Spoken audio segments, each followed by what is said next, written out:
And the recording is now in progress. And Alex, if you want to, go ahead and grace us with that big smile. Thanks, Marshall. All right, we'll get started here. Welcome, everybody. Today is October 25th. This is a CALPADS Q&A. My name is Alex Manriquez, and I'm a data analyst at CISA supporting CALPADS. Driving for us today, Mr. Gary Gerwer, who will be showing us all sorts of good documentation up on the screen. I don't really have much in terms of announcements. I have no announcements, actually. Angela or Martha or anyone from CDE? I don't have anything today, Alex. Nothing from me either. All right. So we're going to jump straight into the questions in the chat. Starting off with the AI, which reminds me of my Alexa bot is on here. I'm going to need your help because it's been 2 weeks since my last Q&A, so I'm a little rusty. Rebecca Morales from Lancaster, Q1. We have an 8th grade student we are trying to promote to high school due to his age. Mom is in agreement with this promotion to high school. Upon talking to the high school, they let us know that as long as it says the student is done with the 8th grade level in CALPADS, then they will accept him. Do we use the completer code E230 even though they technically did not complete the entire year? I know the E150 mid-year enrollment update exit code can only be used if it's the same school. I think the E230 would work because they completed the highest level for the school. I don't believe that there's any validation that would prevent you from using the E230 now. No, they should use either, is it 480 or 485? I can't remember. 480. 480. Awesome. Next question is from Doug from Hanford, Q1. I am encountering SENR439 F1 errors for SPED students that we have enrolled with a secondary enrollment as we mainstream them for a class or two. How do I submit the data element for the adult age students with disabilities in transition status if I am unable to submit SPED-related files for them? Okay, so SENR439, is it that it's missing the students with disabilities in transition? Yeah, that's on the enrollment record, Doug. It's just a yes/no flag on the SENR record. And they wouldn't be responsible for submitting any of the SPED data because the primary enrollment LEA is the one that should be submitting that. Correct. So I just checked the specs on that one, and it doesn't specify whether the student has to be primary or not. So then it's going to trigger on both primary and secondary. So is it looking? So he's saying he can't submit the students in adult age transition student because the student doesn't have associated SPED records because they can't submit SPED records for them. Yeah, the question is, how do I submit the data element for the adult age students with disabilities in transition status? Well, because it's saying that he's probably getting the error because you can't submit it for students who are not SPED, right? And so, but in this case, they're secondarily enrolled, so we're not allowing them to submit a SPED record because it's a secondary enrollment. 439. They have an IEP already, though. That's part of the the trigger for that error. It's checking, do they have an IEP? Are they over 17? And are they in grade 12? So somebody else probably already submitted the SPED data. I'm assuming the primary enrollment. And then that adult age student in transition flag is on the SENR record. I'm just wondering if we're requiring, so we're in the actual trigger, Angela, is it because I don't have the error list open. Is it looking for a SPED or a plan from that LEA? It is not. Okay. Oh, wait. I take that back. Keep reading. It does want that at the, it says overlapping at the reporting LEA.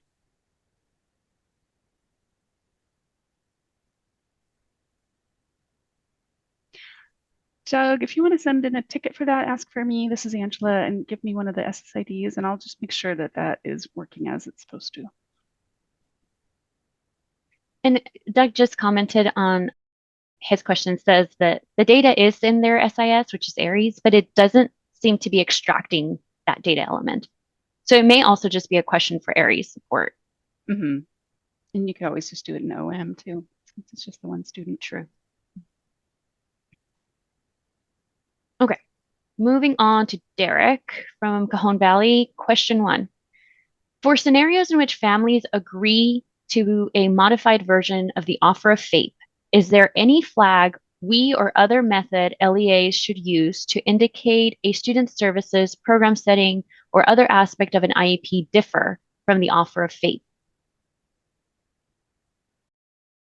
It's not something that's necessary at the state level, Derek. I don't know whether or not it's necessary to make that distinction in your IEP system, but we don't need it at the state level.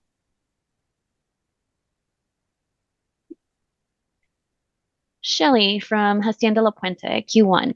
If you run the SSID extract using date range by SSID created date, using today as the SSID created end date, it does not include SSIDs that are created today. Is this expected? No. Well, the SSID created date option in that SSID extract, how can I explain it? So it's looking at when the SSID was created for the student.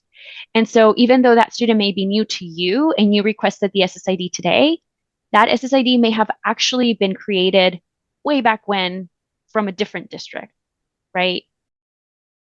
Oh, so it's a brand new SSID. Okay, so then I would expect the end date from today to capture that. I think maybe, Shelley, if you could put in a ticket and put my name on it, I would need to check with our requirements to make sure that that is. Oh, Charlene is saying you need to use today and tomorrow's date as end date. So I suppose using tomorrow's would work, but I don't know if that's intended design. I don't think you can use tomorrow's date. I think the latest date you can use is the as of date or today, whatever Okay. today is. It allowed before, and I say before I got here, to use the prior date or something. I mean, tomorrow's date, unless an update was made. But yes, it did. And sorry, I came in late, so I can't see the chat. So the other lady was correct that yes, if you put it in today, you had to use tomorrow's date, or you had to use, or was it you had to backdate? No, yeah, you had to put in like the day after for some reason, and I don't recall why that was, but I know that it was. I'm sorry to call her out, but it was Sandy Madrid that taught me that. Yeah, so I suppose, Shelley, as a workaround, you can use tomorrow's date and it'll get you the information you need.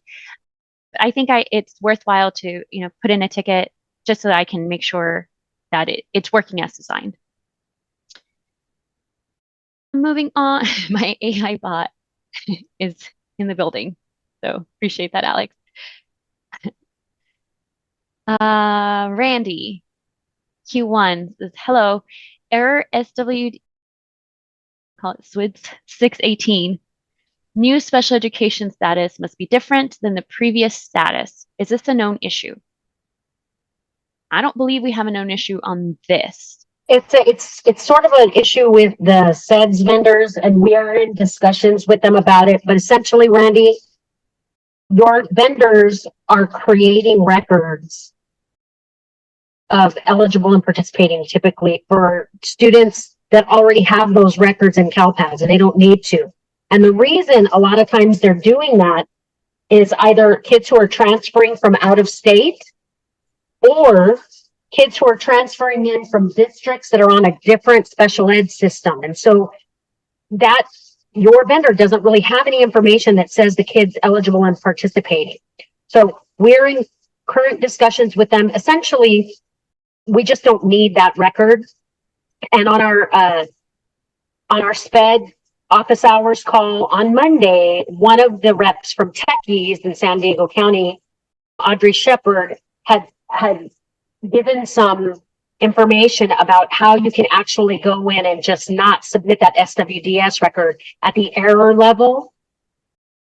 And so you might want to reach out directly to SAFE to find out how you would do that rather than DNRing the entire transaction.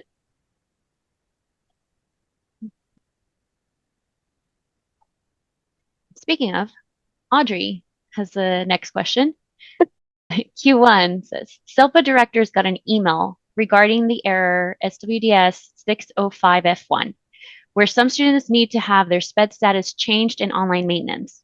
However, this change can't be done until the valid code combination of 4 not eligible with the 31 left school not expected to return is added to the system. When will this change to the code set be put into effect? I think we gave a couple of options for that one. So I'm not sure when it is slated to be released. I would say probably in the next couple of sprints. So within the next couple of weeks.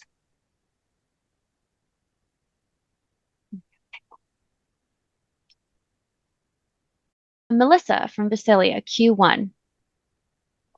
Preschool, pre-K speech student qualified in 2021, and at his review in 21-22, he never showed up and parents were unreachable. A PWN was sent, and now in 23-24, student is back. Do we report as a new initial or an annual? What is the delay reason if it is an annual?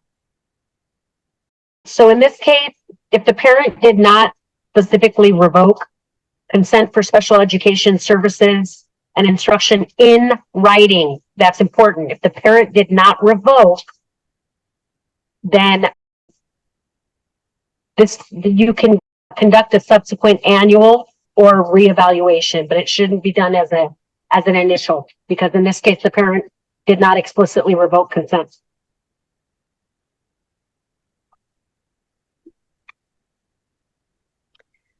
Stephanie from Stanislaus Selpa, Q1. I have an LEA with SWDS 0605 error. The student is deceased and we can't get the error to clear. What am I missing in this case? She wasn't participating and not eligible before she passed. Any help? We know what 605 is. Is it the services?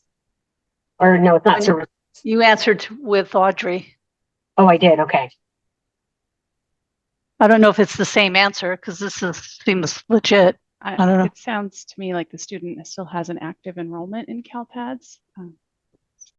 I would pull that student up in online maintenance and check their enrollment, because if they are have an exit date and an exit reason prior to census day, that error won't trigger.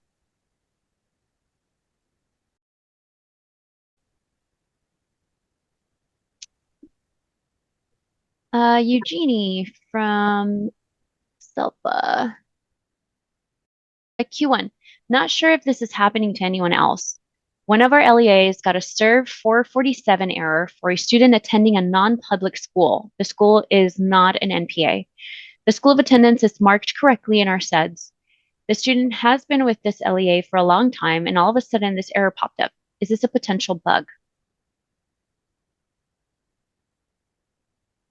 SERV 447.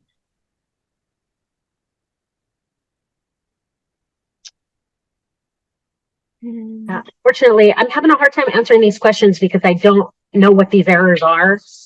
I know you guys are referencing numbers, but I don't know what the errors are. So I can't really, and I don't have multiple screens right now.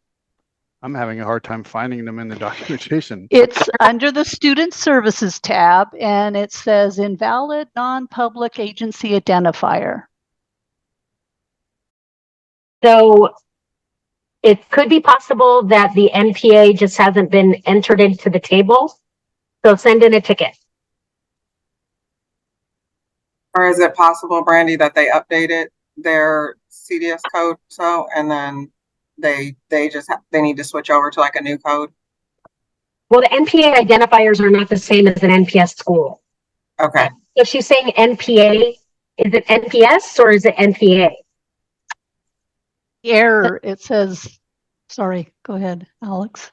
I was just going to say that she says the school is not an NPA. Okay, so it's not.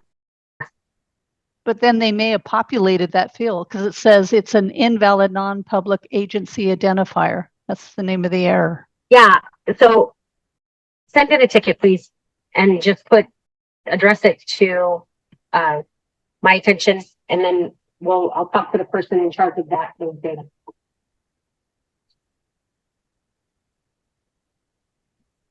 Okay. Yolanda, Q1 says, is there a reason why the ODS are updating before the snapshot reports? I'm not sure what that means. We know that the special education files are updated the same day. I don't know if that's what she's referring to. Before the snapshot reports. You have to wait for a revision to get a snapshot report. Yolanda, you got to give us more info. Not sure how to answer your question. We'll circle back, Yolanda, if you want to just write it in a Q2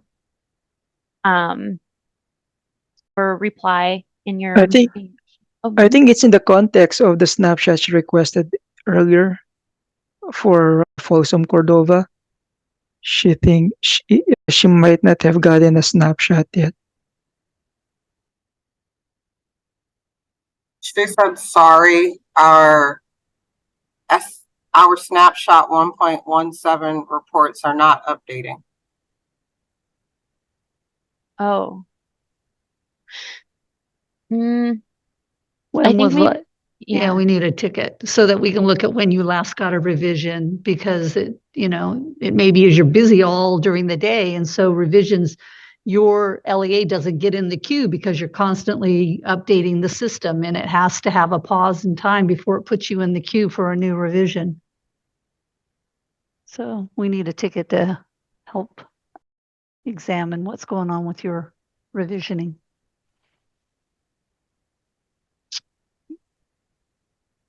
Up next, we have Chantel, Q1. What exit code would I use if a student is going to a school on a reservation in California?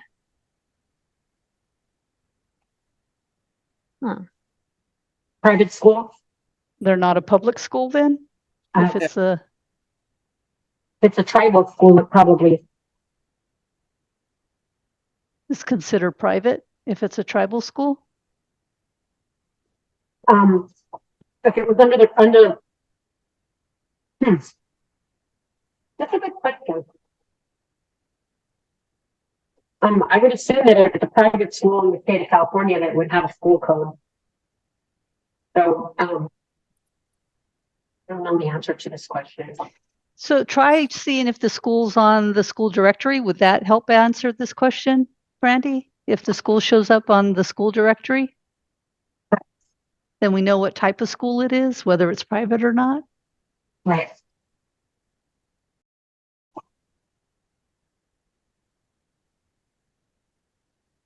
Heather from Shasta COE. Question 1. Any idea why SILA uploads are causing GER5 errors when the LEA posting them has ownership? And then Nathan responded, I would guess the SILA status date is outside the enrollment period, before enrollment started at the LEA, a date after the exit date at the LEA, or during a period of intersession like the summer where there is no enrollment.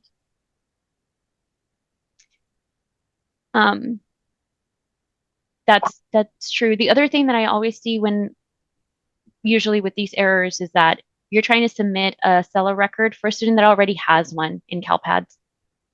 So you're trying to submit maybe an EO record with the original EO date, but it's not needed because this CalPADS already has that record in the system.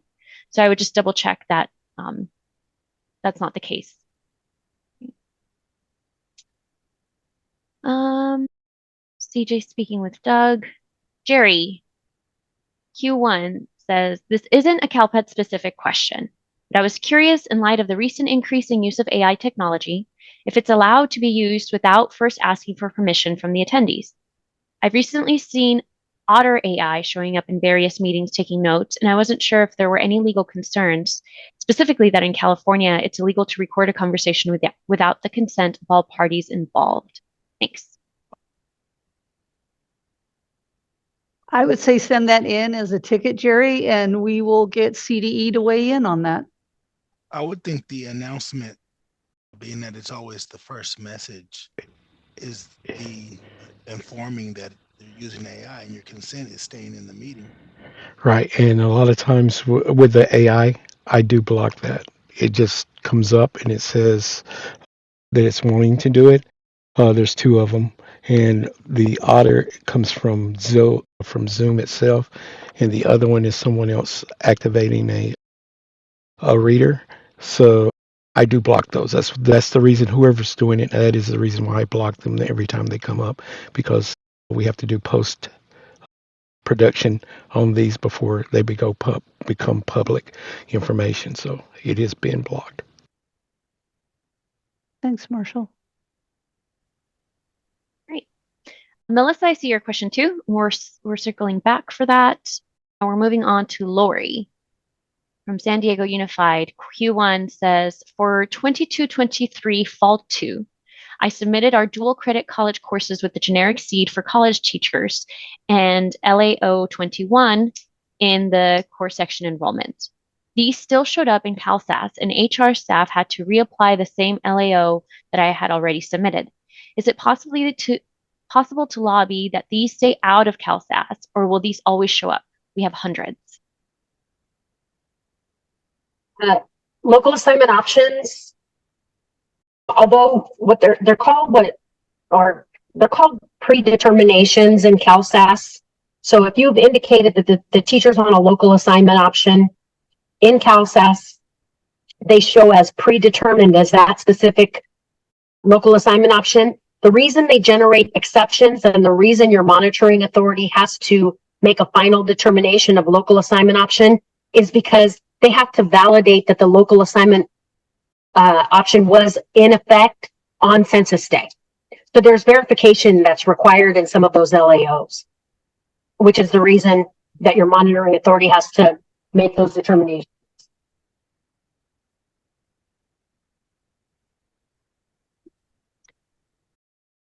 Asia Q1, I'm joining late.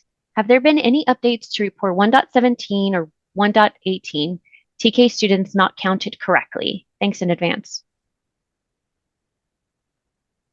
I don't know where that there was a Still bug on unknown. TK. I don't know if there's a bug on the TK, but there's still that discrepancy for this problem number 6539. Yeah, she was specifically asking about TK though, and I'm not aware of a TK problem. Is anybody else? No, but I have a ticket that I'm working on, and she just sent me some SSIDs that I'm going to be looking into. For TK on 117? Yes. Because there was some showing up in the EL funding category, but it's a small number, and it seems like they would have a higher amount. So I needed to get some examples to look into it more. Could be the age too. Yeah, they didn't turn Well, 5. that's what one I was going to check. I'm sorry, I missed it. Was it that TKs are missing from 1.17? Not counted correctly. Not counted. I saw in the ticket I have, it's because they're EL students, TK, but they're not counting in the eligible funding category in the report.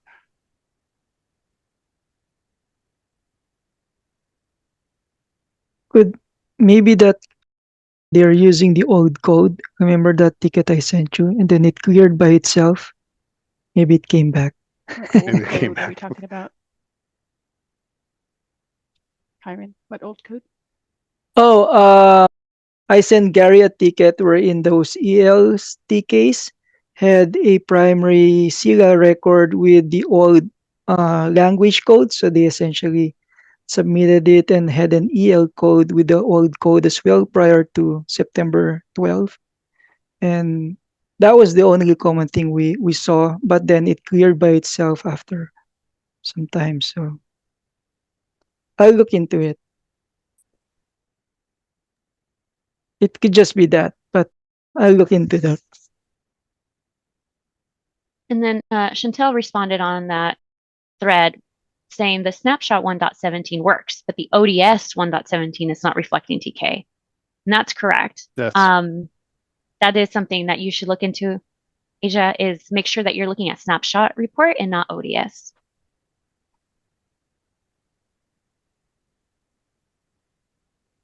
Cindy, Q1, an adult age special ed student completed 12th grade and received a special ed certificate of completion.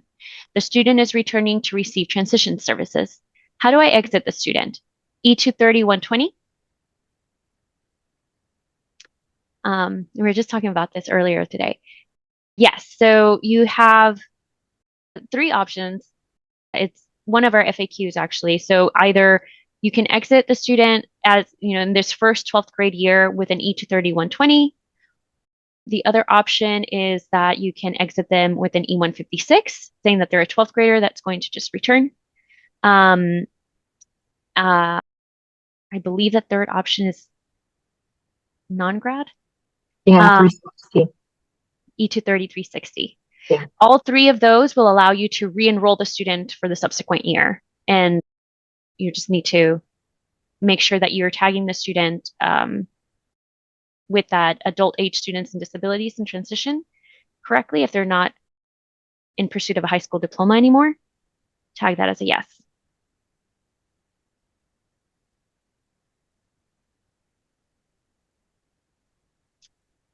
Garrett. Okay. You have a conversation with Sean. Maria, Q1. Is there an updated SPED error list that includes the errors that have been fixed?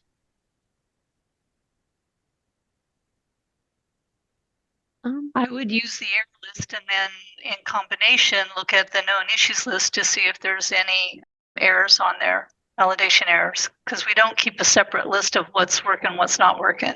It's just you got the error list that lists all errors, and then the known issues list if we have identified any defects on those errors. And Gary, can you pull that up? Known issues. What- Is it at the top what- of the page? this on the page I'm here. No, or the known issues. am I not displaying that? I see No, the Q&A. you're on the Q&A. Well, that's what.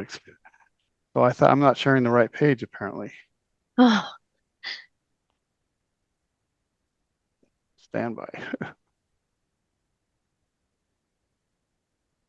Screen 3. All this Drag it time I've been over. displaying the wrong page because I got a new computer and everything's switched around. Are you seeing the known issues now? We are, thank you. Oh, thank so God. at the top there shows the fixes that have gone in the last 14 days. So that'll help keep you informed of what's been fixed recently. They could also go to help and click on troubleshooting, and it would bring them to the actual error number if it is a error, and it would indicate the Help inside the user manual, I think. yes. If you go to help and then troubleshooting, you have a list of all the errors. Search for the error, and normally the defect would also be plastered in the error page within that specific error. user manual usually has everything you're looking for. My best friend. Moving on to Tammy, Q1. Any information if a student exiting from SPED reason 70 needs to be on a meeting type 40 reevaluation? Or can it be on a plan review 20? 70 is reentry into general ed, and that's usually due to parent revocation. Again, it's one of two things. 70 is typically used, and I think this is the SACE thing. 70 is used when a student is initially evaluated and found ineligible, or they are re-evaluated and they are found ineligible. So, and what was the second part of the question? Can it be used with an initial or a re-eval? A plan review or a re-eval. Yeah, it's a if the student was determined to be ineligible, they would need a subsequent initial.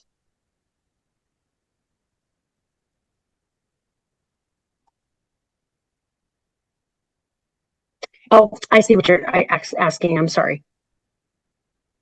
Okay, so we've talked to SACE about this, by the way, folks.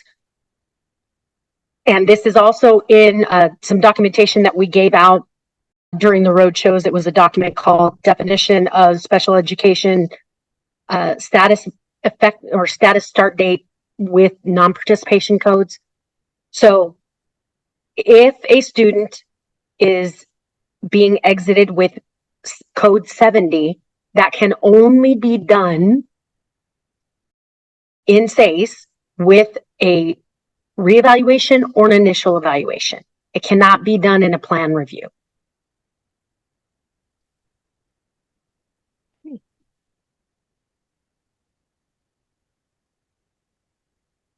I think next up we have Wendy from Slow COE Q1. Says, we enrolled a student with disabilities, and when their SACE record was transferred and the IEP adopted, the IEP that was adopted was the IEP previous to the current plan review. I found out that this is because his current plan review is marked that it was not signed by the parent, so it will not be included in the plan file. What files are required from our LEA to report the student's IEP data? He has already exited our school, so all I have is the transaction to work with.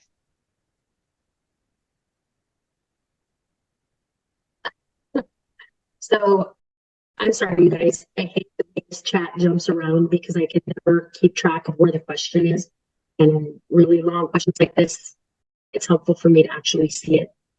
Is there an easy way that I can find it? Yeah, I'm putting it in the chat just for you. Okay, thank you. All right. Enrolled an SWD, and when their SACE record was transferred and the IEP adopted, the IEP that was adopted was the IEP previous to their current plan review. Current plan review is marked that it was not signed. Okay. What files are required for our LEA to report the student's IEP data? Okay. So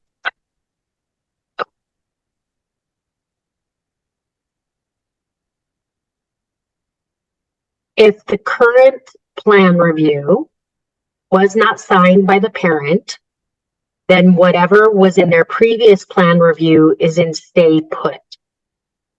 So you should have adopted what was in stay put. And I'm assuming the reason you're saying this is maybe because the student was enrolled on census day at your LEA. So you need to adopt whatever was in stay put as of the date that they were enrolled. As long as you have an enrollment for them, you should be able to get the SPED record up there. But what's really important is that because the students exited, you may not need to have them remove the exit date, submit up the data, and then resubmit the exit.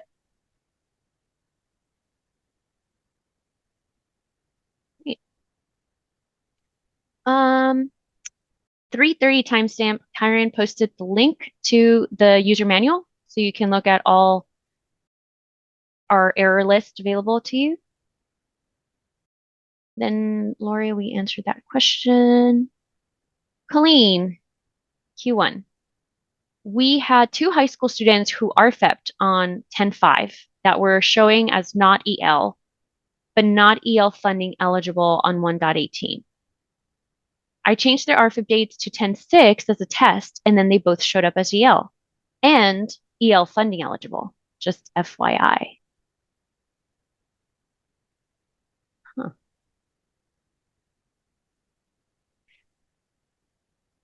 Maybe the report has last year's date as the census day cutoff. Yeah. Colleen, maybe if you want to give me a ticket with an SSID example, and let's try to revert their RFIB to their actual RFIB date, which was 10/5. We should make sure that the report is calculating these ELs correctly.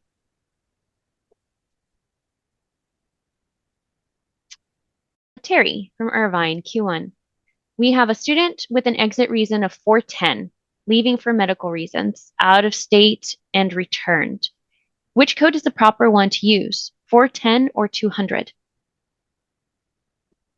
So they left for medical reasons. They went out of state.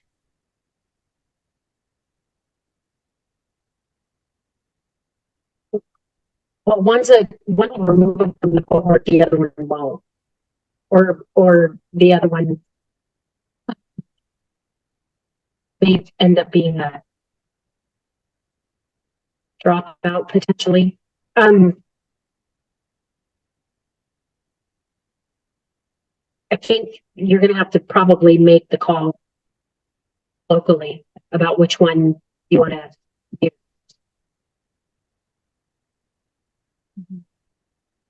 Either would be acceptable, I think.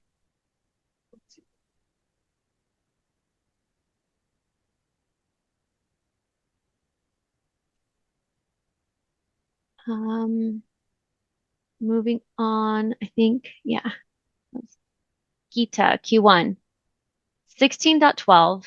Does it include preschool students too? My other non-SPED reports only picked up from TK. So usually non-SPED reports will exclude preschool, like 1.1, 1.17, but 16.12 should include them. And you can check by going to our user manual. And on the top banner, Gary's going to show us right there, functionality map will give you reports, or I think Gary was going to just search for it. I go the long way about it. But then snapshots. In this page, you can have access to every single report that we have available, regardless of the submission. But we want to look at Fall 1 report, and 16.12 is right there. And this will give you logic behind how the report is pulling the information. And so you can see at the top, it has the grade levels on the qualifying enrollment section. So it includes infants, preschool, TK through 12.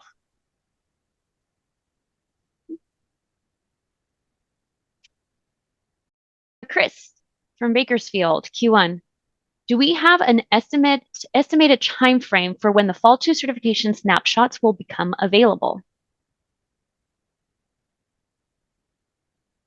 It's scheduled for the end of December, I believe, after the deadline. Once we get all your Fall 1 data in, that's our primary focus. Karen makes a good point there. He says you can run the ODS report 4.3 now to see your potential baseline ready if you've already sent up Fall 2 files. So you don't need to wait until Fall 2 opens up. You can start submitting that data now, and you can run your 4.3 ODS report.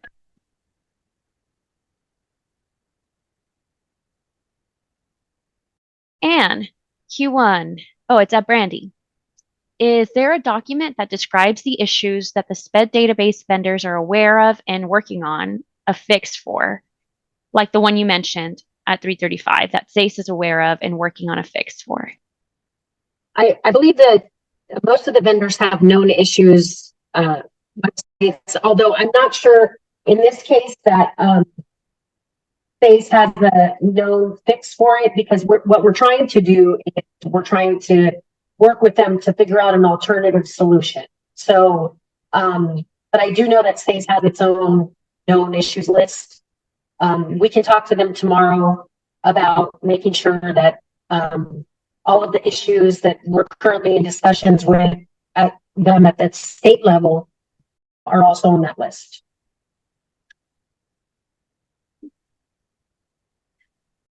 we are at the end of Q1, so I'm circling back to 309 timestamp for Melissa from Visalia. Q2 says, what is the correct way to report an initial IEP where parents have agreed to the meeting, but not the placement? Is this in the scenarios document?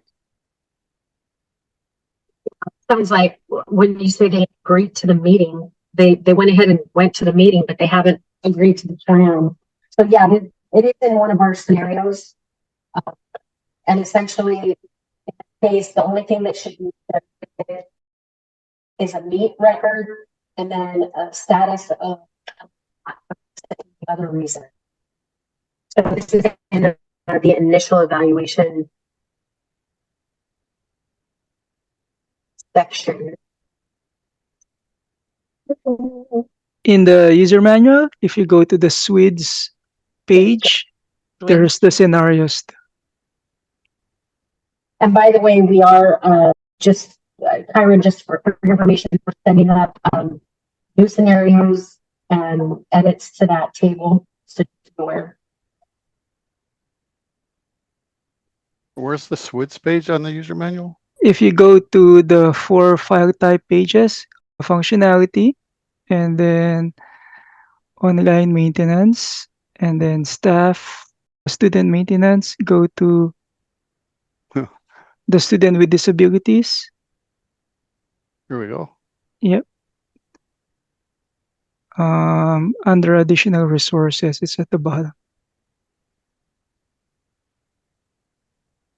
Scroll, oh, no, scroll up. I guess it's.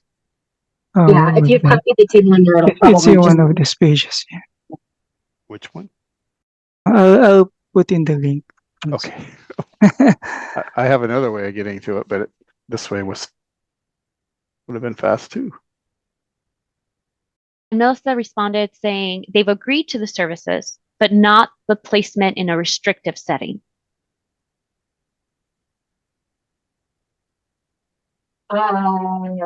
Well, I mean, if the student, if they haven't consented to the placement, my assumption is probably not done. But if the parent has something, meaning You're breaking up. if the services that the student is receiving are not necessarily related to the specific placement in a separate setting, then, and the parent has agreed to start those services, then a plan record could come up. So probably best if you send in a ticket so we can dive into this a little deeper. Okay. Then we have, we had a question too from Geeta. Where did it go? There it is. Okay. At 342. Geeta's Q2 says, in my 1.17 report for one school, the direct cert shows up as 17. Free and reduced 181, 182 shows up as 18. Unduplicated eligible free reduced shows up as 18. It should be 1 as per my SIS. All other numbers match for other schools with my SIS except for that one particular cell. Is this a known issue? It's very specific. I don't think that this is a known issue that I know. We don't have one for that. I think, Geeta, if you can submit this as a ticket and maybe provide the SSID example that you're looking at, just so that we can double check why it's pulling that particular number for you. And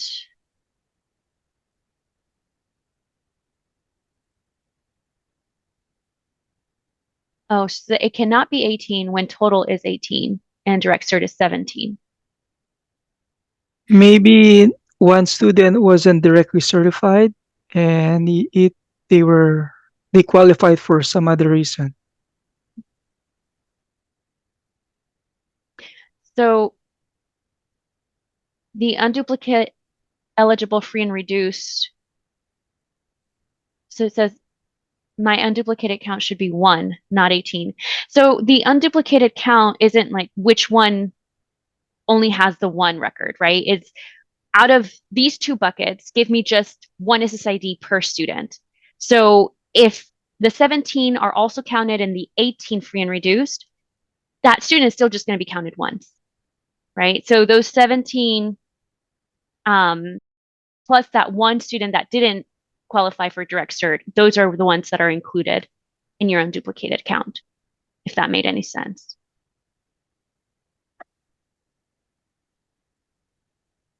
Report mapping explains it, doesn't it? It should. I hope it explains it clearly. But if you still have questions or feel like it should be different, let us know. We can get on a call with you.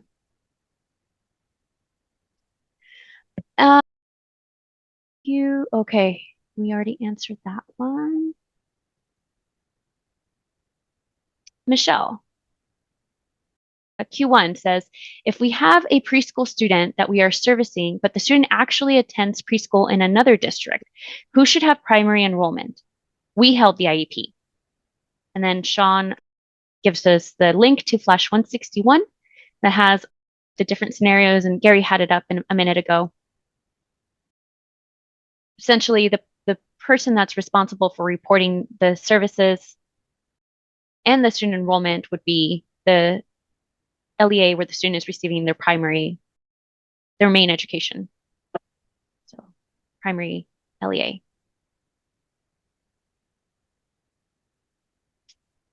And then also, cool tip for this one, if you scroll all the way at the bottom, you can download this into an Excel format, which is much friendlier, in my opinion, to manipulate. You can filter by grade level at that point, and it's easier to see the specific scenario that you're looking for.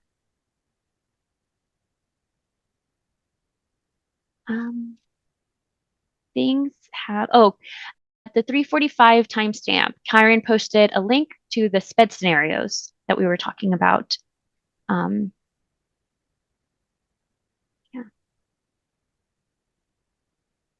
I think that's it for questions. Please post your question again if I missed it. Terry, Q2 from our SELPA, asking on her behalf, why does the same file plan generate errors GR1 in plan 625, 626 and gives off more errors GR5 and IVR 34, IVR 62, still on the same file plan? Maybe they just resubmitted it and you're not required to resubmit an existing record sometimes.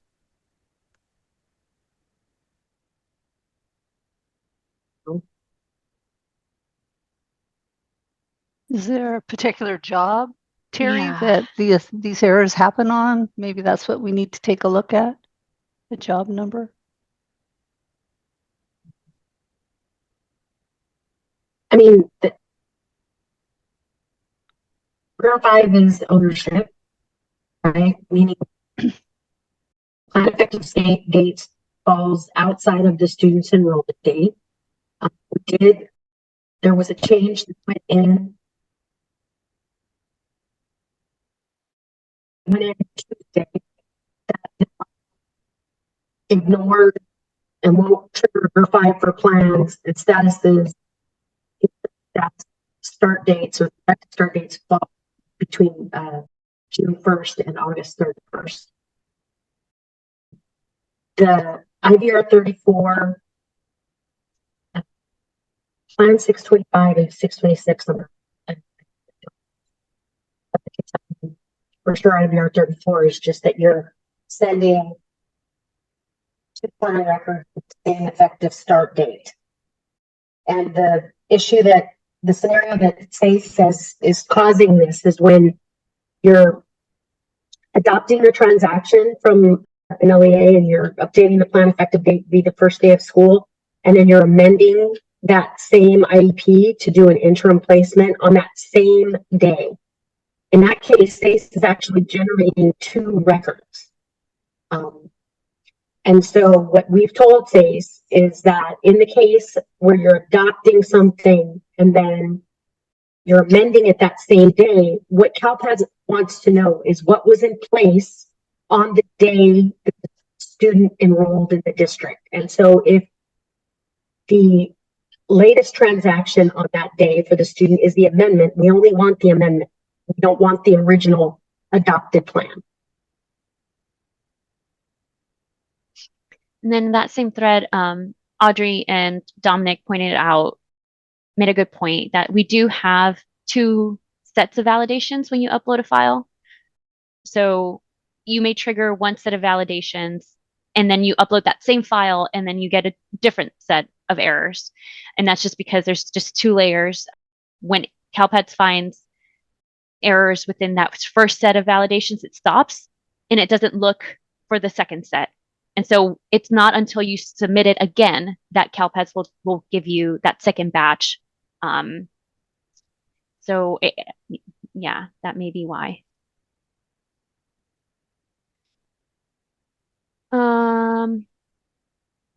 Derek, Q2. Is scenario 7 incorrect as it shows a subsequent student with disabilities file is required for part C to B? Scenario 7, a student was on part C and was evaluated for part B, was determined to be eligible, and the parent has agreed to the IEP. Student is preschool, but will not enroll in preschool and will receive services only. Right. Well, okay, so it depends. So in cases, yeah, this is another sticking point. We actually need to do a variation of this scenario because there are cases where students were on Part C where they were served by regional centers and they were not duly served by a county office of education. And in those cases where the student was on Part C but doesn't have the eligibility record in CalPADS, we do need a status record. But you are right. In cases where they were duly served by a county office, that eligibility record is already in CalPADS and we wouldn't need a status. So thank you for pointing out. We'll get a variation of this scenario put up. Anne has a Q2.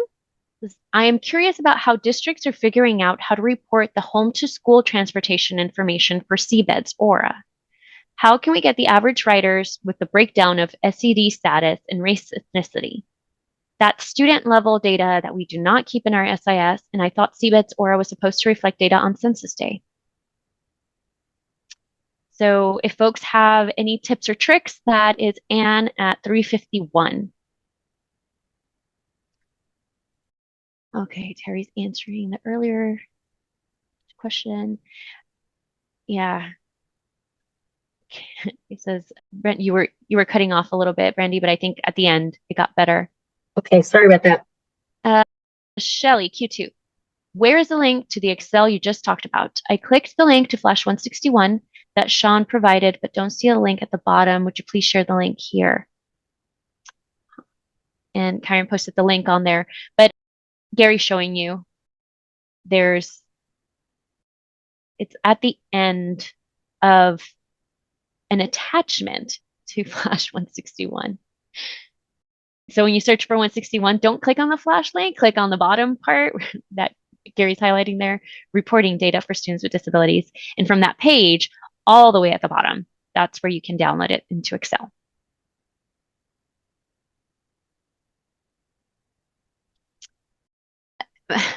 My AI bot, Brandy, is working out of an undersea metal pipeline. Blame it on Xfinity Wireless, people.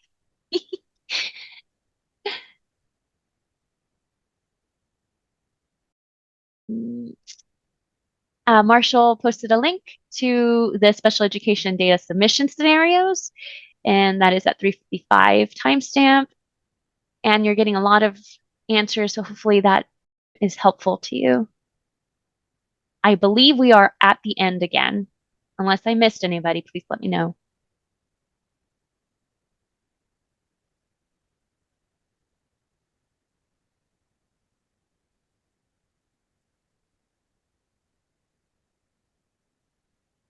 All right. Well, I guess this would be the perfect spot for my crickets, right? yeah. I do need to make a kind of quick Okay. announcement. Sorry, I was late to the meeting. So the CalPADS recording, it is out, and it will come out in the CalPADS Digest, which comes out on Friday. All right. What was the first thing, Sean? What did you say? The recording for the regional, the recording. October regional, Thank you. I heard reporting. it'll be out, and the link, it'll be distributed out in the CalPADS Digest. All right. So for anyone who missed the regional meetings, watch out for that Friday CalPADS email that comes through. All right. Well, if there's nothing else, have a great rest of your week, people, and we'll see you next week. Sounds great. Thanks, everybody. I got it from here, Alex. Go ahead and take a break. Won't say no to that, Marshall. All right.